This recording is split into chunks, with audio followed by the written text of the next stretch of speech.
Las emociones surgen del sentimiento, el cual es un estado de ánimo que se produce por causas que lo impresionan o estas pueden ser alegres y felices o dolorosas y tristes. La emoción se refiere a la experiencia de sentimientos como el temor, la alegría, la sorpresa y el enojo.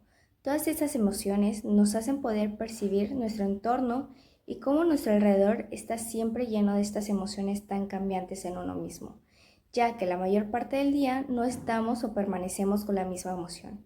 Y esto puede variar, ya sea en un entorno familiar, social, laboral o académico. Comunicación no verbal de la emoción. Aquí entra la calidad de voz, nuestras expresiones faciales, nuestro lenguaje corporal y el espacio personal y los actos explícitos. Todas estas comunicaciones nos permiten saber la condición en la que uno se encuentra y la fisioterapia y la psicología tienen que ver con el entendimiento global del ser humano, porque mientras la primera ocupa el tratamiento de lesiones, la segunda se encarga del bienestar emocional. Sin embargo, el cuerpo y la mente no funcionan de manera aislada, están íntimamente vinculados. Un paciente que sufre una lesión física a menudo experimenta consecuencias psicológicas, como es la depresión o la ansiedad, mientras que por otro lado, los problemas de salud mental y las emociones pueden influir en la percepción del dolor o en la capacidad de recuperarse más rápido. Por lo tanto, la colaboración entre los fisioterapeutas y los psicólogos puede maximizar los resultados de una rehabilitación. A la hora de plantearnos la pregunta, ¿es necesario derivar a un paciente de fisioterapia a un psicólogo y cuándo es necesario? Es empezar un poco por el principio. Hay que tener en cuenta que la experiencia de dolor está influida no solo por factores nociceptivos, sino por muchísimos factores cognitivos, emocionales, conductuales, la ansiedad, el catastrofismo, el miedo al movimiento. Habrá ocasiones que estos factores prácticamente no estén alterados y el paciente, digamos, que tenga un equilibrio cognitivo y emocional, y entonces el trabajo del fisioterapeuta va a ser efectivo por sí solo. Pero habrá algunos pacientes en los que alguno de estos factores esté alterado por encima de los niveles que consideramos normales. Aparezcan entonces reacciones muy catastróficas, aparezcan muchísimas conductas de evitación, por ejemplo, de la actividad o de determinados movimientos por una verdadera fobia al dolor o fobia al movimiento, kinesiofobia, o la afectación a lo mejor de la esfera emocional sea excesiva. Cuando esto es así, las técnicas de las que dispone el fisioterapeuta se quedan cortas, hacen falta técnicas específicas que enseñen nuevas estrategias para reducir estos factores al paciente, y entonces es necesario derivar a un profesional de la psicología que trabaje en paralelo, porque si no el efecto techo que vamos a encontrar nos va a impedir la mejoría completa del paciente.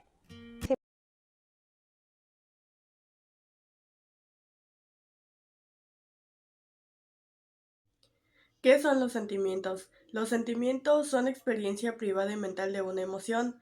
Se pueden observar sentimientos en uno mismo cuando se perciben constantemente las emociones.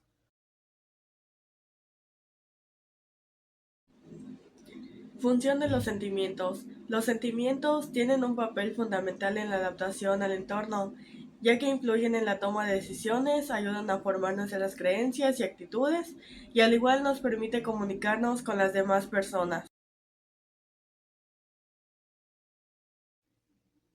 Características de los sentimientos. Algunas características de los sentimientos es que son un estado de ánimo estable, son individuales, son conscientes y progresivos, son menos intensos pero más profundos.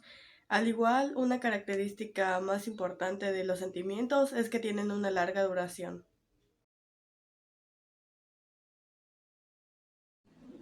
Clasificación y tipos. Los sentimientos se clasifican en tres, que son positivos, negativos y mixtos. El positivo es el que tiene un impacto positivo en el bienestar psicológico y físico de las personas. El negativo tiene función adaptativa, ya que alertan a las personas de posibles peligros o situaciones que requieren de atención. Los mixtos son la mezcla de emociones positivas y negativas en el ser humano.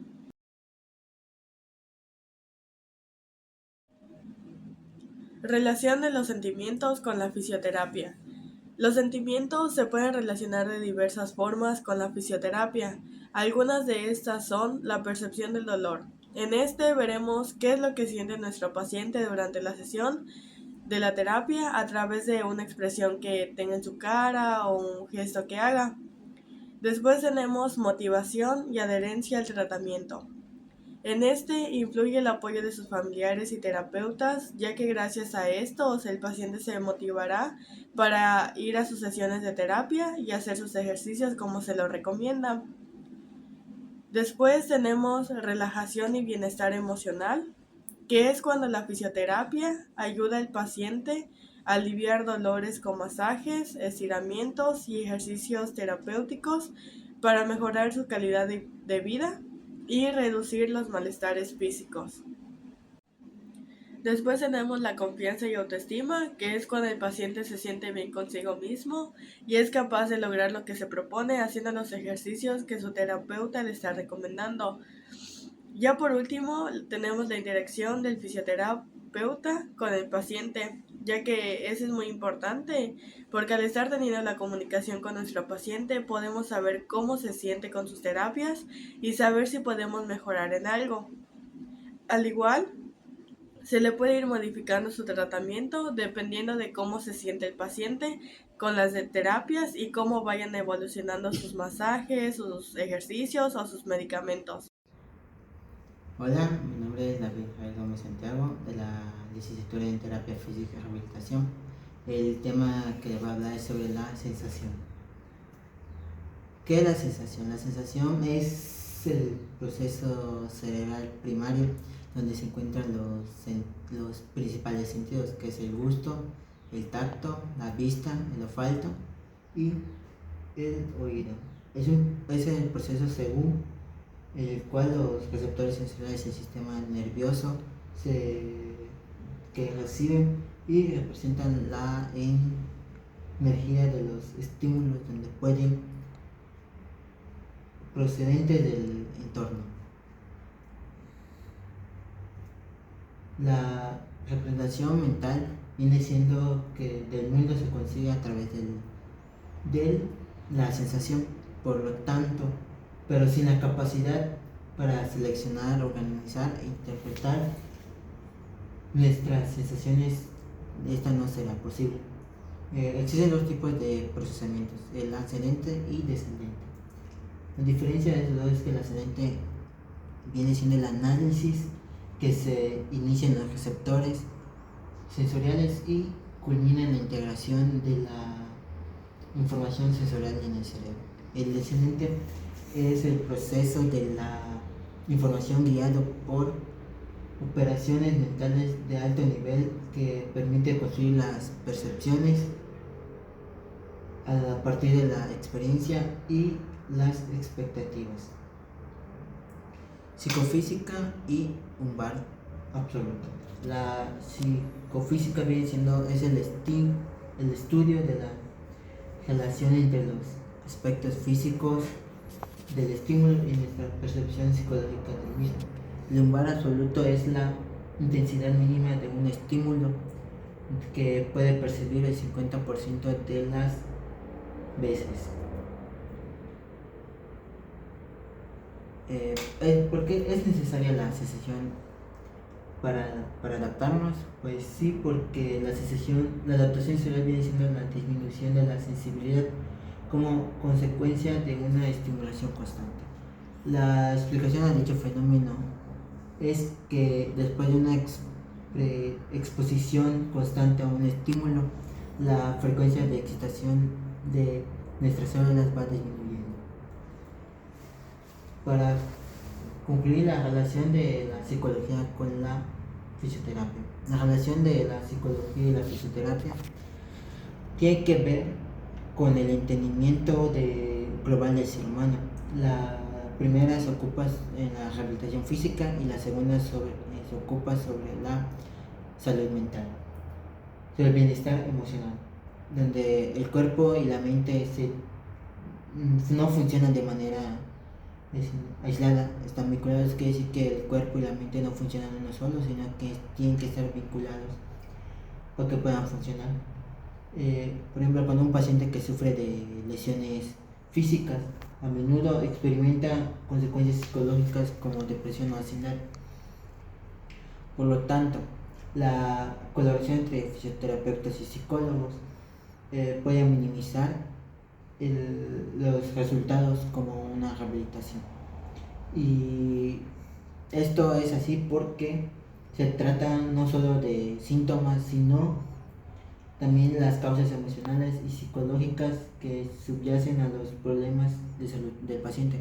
Esto, el último punto, quiere decir que no solo se trata de, de síntomas físicos, no se trata de tratar como dolor de cabeza o dolor de pie, de rodilla, no, sino se trata de igual de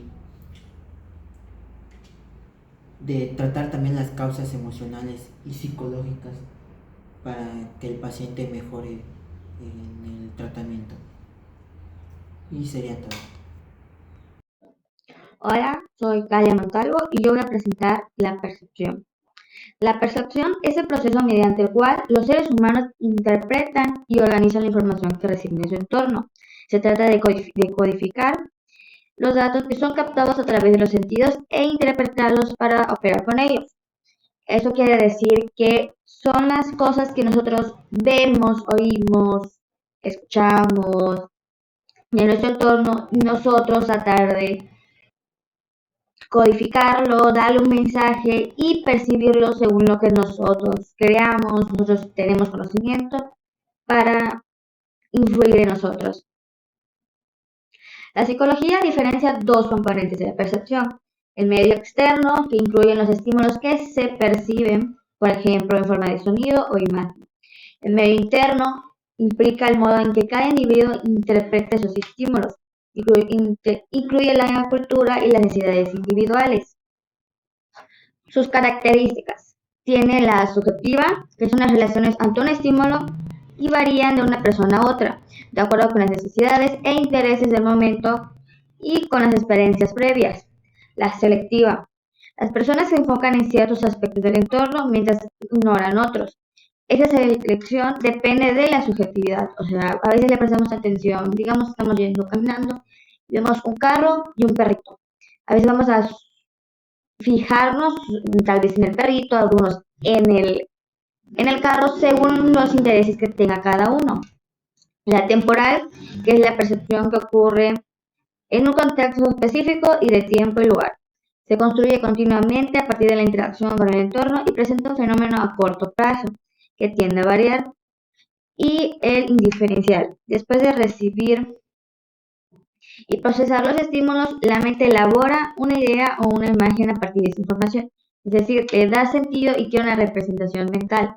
Por ejemplo, cuando estamos leyendo y te dicen que imagines, te dicen que están en un bosque o en una playa o una casa muy bonita y tú te pones a imaginar cómo es y tú tienes una percepción, tú tienes una imagen o una idea de cómo sería. Sus etapas.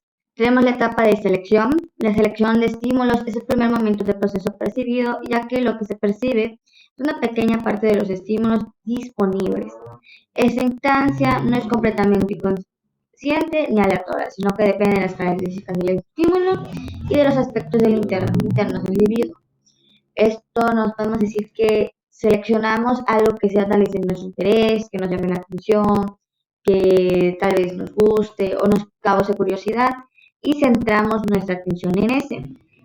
Las características del estímulo son percibidos con mayor facilidad. Aquellos estímulos que son más grandes, tienen colores más variados, presentan mayor movimiento, intensidad o contraste, o difieren las expectativas del individuo.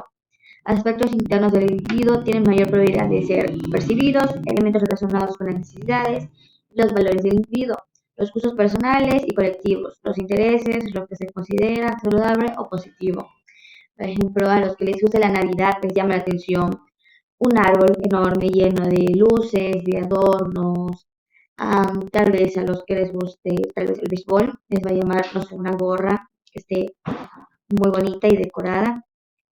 Tenemos la segunda etapa, que es la organización. La organización implica clasificar la información seleccionada. La Escuela de Psicología de la Gesellschaft Se dedicó a estudiar este tema y definió leyes que explican cómo las personas agrupan sus percepciones. Las más importantes son figura y fondo. Los individuos diferencian entre lo que consideran la figura y fondo que los rodea. Para que un estímulo se note, debe contrastar en un ambiente. Por ejemplo, en una imagen de un árbol en un campo, el árbol es la figura y el paisaje es el fondo. También podemos implicar, no sé, un árbol y una calle. El carro sería la figura y pues la calle sería el fondo. La proximidad. Las personas tienden a agrupar los estímulos de acuerdo a su proximidad, similitud y continuidad.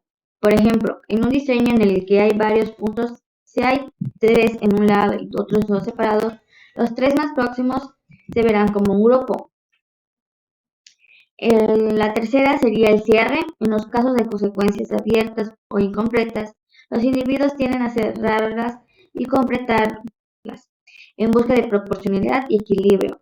Por ejemplo, al observar un dibujo de un cuadrado con un lado abierto, la mente tiende a completar la línea. Similitud. Las personas tienden a agrupar juntos los estímulos semejantes. Por ejemplo, en un punto de círculos rojos y azules se forman 2 grupos según el color. Eso puede seguir también. Las últimas dos suele hacer que, por ejemplo, en cierre, si vemos un dibujo de puntitos, solemos unir todos los puntitos para que formamos una imagen.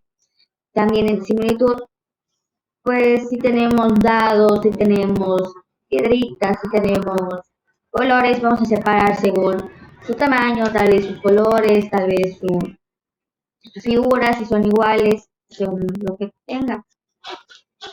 Tenemos también la interpretación, que la interpretación implica dar contenido y significado a los estímulos previamente seleccionados y organizados.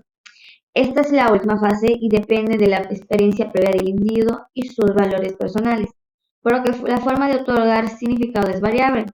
Sin embargo, se han conservado comportamientos habituales en este proceso. Por ejemplo, al generalizar las características y crear estereotipos, proyectar rasgos propios en los objetos y mostrar resistencia hacia lo desconocido.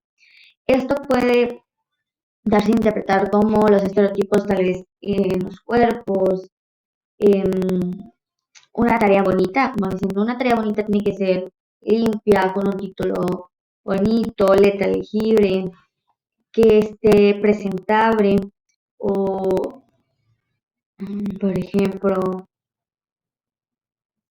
cuando vamos a comer y pides una hamburguesa y tú dices, es que me están mostrando así la hamburguesa, pues tiene que venir casi igual, o tiene que venir igual, y es ahí cuando como que cumple con esas personas el estereotipo que ya nos tienen programado de esto.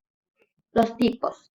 En la percepción tenemos percepción visual, que es todo lo que es percibido a través de los ojos, mediante imágenes, ya sean videos, películas, libros, y lo que uno ve al día. Pero tenemos la percepción auditiva, que son los sonidos percibidos por los oídos, como música, sonidos, voces, entre otros. La percepción táctil, que es todo aquello que puede sentirse por el tacto, la textura, la sensación, la percepción. Tenemos la percepción olfativa, que es cualquier olor percibido por el olfato, como perfumes, aromas, olores. Cuando estamos en la playa, sentimos el aroma al mar, o sea, a la sal. Cuando vamos, no sé, a una pastelería y sentimos los olores a chocolate, a pan, a pasteles. Tenemos la percepción social, que es la forma en que los individuos perciben a otras personas dentro de un mismo ambiente y su forma de relacionarse, como en un grupo de amigos, cómo se ven entre ellos, cómo ves a tu mamá, a tu papá, cómo tus papás te ven tal vez a ti, esa percepción. Tenemos la percepción del movimiento, que es una habilidad de los humanos, animales, para girar la mirada y la cabeza y determinar si algo representa un peligro. Por ejemplo, cuando estamos en la playa y vemos si hay tal vez barcos, cercas, lanchas, si hay algún animal marino que nos pueda lastimar, si nos estamos alejando de la orilla, si hay la profundidad, si nos estamos alejando más de lo profundo. También podemos ver cuando vamos en una calle, eh, tenemos que mirar a ambos lados por si hay algún carro, alguna moto, algún camión que nos pueda atropellar y pueda causarnos algún. En unos ejemplos de percepción, pues según, porque varía siempre según la persona, sus intereses, su aspecto tal vez de vida, pero tenemos dos imágenes en la que la persona de la derecha, en la primera ve solo 3 palitos y en la de la izquierda ve 4. Según el lugar, según cómo lo vean, eso se pasa a la percepción. Y en el segundo, por ejemplo, la de la derecha ve un 9 porque pues, el número se ve girado a su lado. Y en su lado contrario se ve un 6. Entonces, según su lado, donde estén, según lo que vean, es como que su percepción de cada uno. A continuación pondré un video donde explica una sinopsis de la percepción y cómo funciona. Percepción. La percepción son los procesos cognitivos a través de los cuales interpretamos estímulos del mundo que nos rodea. Para poder crear una percepción necesitamos los 5 sentidos, ya que están involucrados en traer la información del mundo que nos rodea. Por ejemplo, poder sentir, oler, escuchar, ver, saber, y así poder interpretar la información que decidimos o crear alguna experiencia relevante para nosotros. La percepción comienza con las sensaciones que traemos del mundo exterior. Nuestros órganos sensoriales, oídos, ojos, nariz, lengua y piel, inician un proceso de percepción. El sistema sensorial es el que procesa las sensaciones que llegan a cada órgano de los sentidos y nos permite comprender e interpretar las sensaciones que recibimos. Por ejemplo, esta imagen puede tener 2 interpretaciones. Mientras que algunos verán un árbol, otros verán un mono contra un león.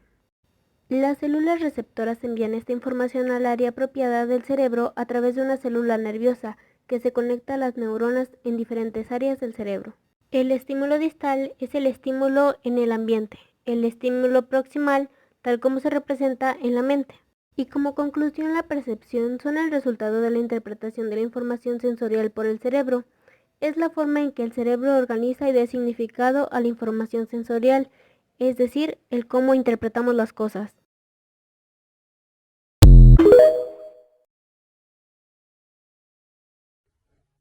Hola, hoy vamos a hablar sobre un tema fascinante y esencial para nuestra salud, el sueño. Todos lo experimentamos cada noche, pero ¿alguna vez te has preguntado qué ocurre en nuestro cuerpo y mente cuando dormimos?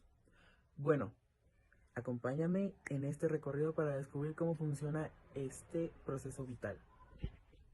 El sueño es un estado de pérdida de conciencia irreversible, natural y periódico. A diferencia del coma o la anestesia, el sueño no es un estado inconsciente total, es más bien una fase en la que nuestro cuerpo y mente se recuperan, se organizan y se preparan para el día siguiente. ¿Pero qué sucede exactamente cuando dormimos? El sueño se divide en 2 grandes etapas, el sueño lento y el sueño REM. El sueño lento o sueño de ondas lentas, nuestro cuerpo se entra en un descanso profundo donde las funciones del cerebro se realizan, pero aún estamos muy relajados del estado de inconsciencia total. Por otro lado, el sueño REM o sueño con movimientos oculares rápidos es cuando más soñamos. Si los sueños estas historias alucinantes y a veces extrañas que parecen sacadas de otro mundo. Bueno, en adultos sanos, un ciclo del sueño dura entre 90 y 120 minutos y se repite de 4 o 5 veces durante la noche. Este ciclo incluye diferentes fases. Fase 1. La transición de la vigilia del sueño, donde somos más susceptibles en despertar. La fase 2 es un sueño ligero pero ya más profundo. La fase 3, el sueño profundo o lento, crucial para la restauración facial. Fase 4, el sueño REM, donde los sueños se intensifican. En términos de tiempo, la fase REM ocupa aproximadamente el 25% de nuestra noche de sueño, mientras que el sueño lento ocupa el 20% del resto y el resto se distribuye. Para estudiar el sueño se utilizan electrodos que detectan las señales eléctricas del cerebro, los ojos y músculos faciales. Gracias a estos dispositivos, los investigadores pueden medir la actividad del sueño y conocer en qué fase se encuentra una persona. Ahora, bien, una de las grandes preguntas es, ¿por qué soñamos?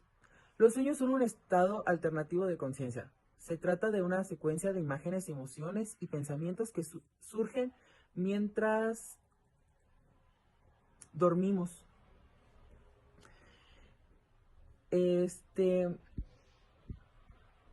A menudo los sueños son un reflejo de nuestros miedos, deseos, vivencias diarias. Sin embargo, son conocidos por su discontinuidad y desorden, lo que se convierte en una experiencia misteriosa e incluso confusa. Muchas veces los sueños parecen no tener sentido, pero suelen estar ligados a emociones o situaciones recientes. Entonces, ¿es cierto que hay personas que no sueñan? La verdad es que todos soñamos.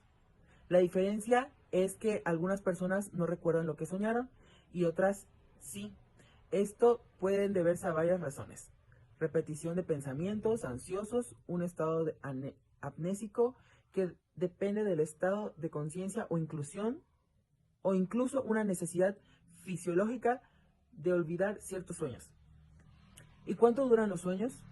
Bueno, los periodos de sueño REM pueden durar entre 10 y 35 minutos. Aunque parezca poco, son cruciales para procesar nuestras emociones y recuerdos del día.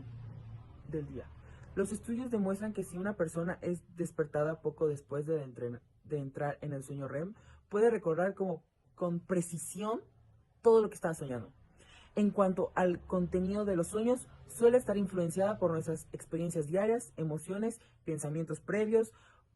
Muchos de nuestros sueños se reflejan ansiedad o preocupación, o puede ser por otros temas. También pueden ser más agradables o incluso absurdos, que no tengan ni sentido. Hola, yo les voy a hablar sobre las alteraciones del tema de estados de conciencia. La alteración de la conciencia es una constante que aparece la mayoría de las veces por medicamentos o problemas psiquiátricos. En su estado normal, esta nos permite tener una buena respuesta de los estímulos sensitivos y sensoriales. Las más complejas son estímulos verbales, el auditivo y los espaciales. Algunos factores comunes pueden ser los traumas, accidentes, problemas cardiovasculares, drogas, envenenamiento, fiebre, desórdenes metabólicos y algunas infecciones. Existen dos tipos de estados alterados de la conciencia. El estado alternativo. Esta suele aparecer cuando dormimos, cuando soñamos y cuando tenemos fiebre. Los estados alternativos de la conciencia provocados, estos suelen ser cuando meditamos, cuando existe la hipnosis y también cuando existen algunas drogas. Las características.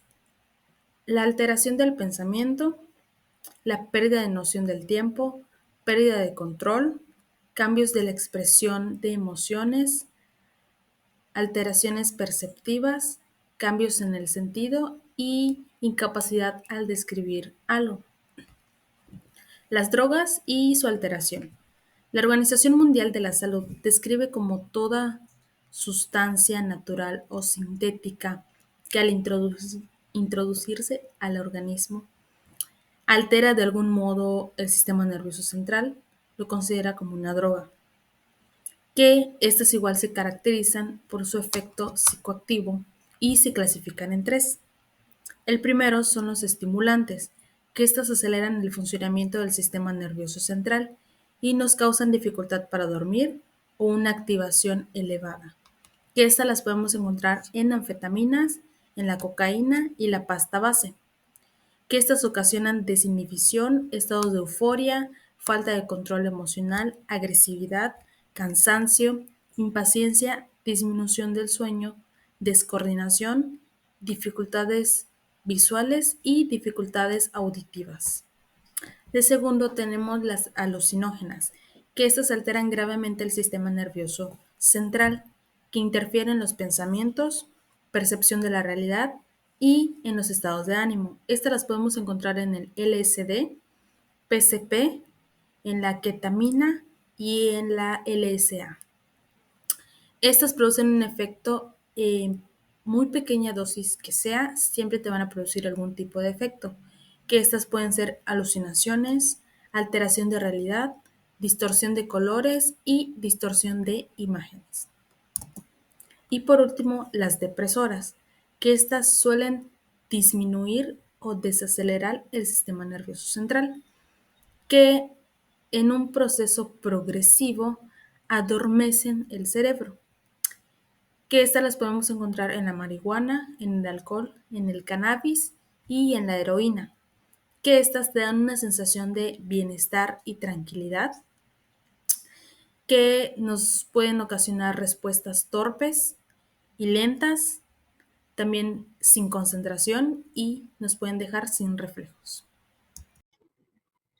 La relación entre la psicología y la fisioterapia es estrecha y cada vez más valorada en el ámbito de la salud.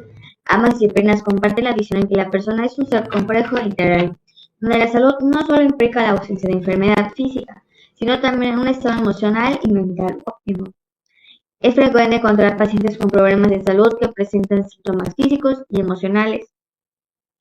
En la práctica de la fisioterapia se debe ser capaz de identificar y tratar no solo los aspectos físicos del problema, sino también los aspectos psicológicos que puedan estar influyendo en la evolución del cuadro clínico.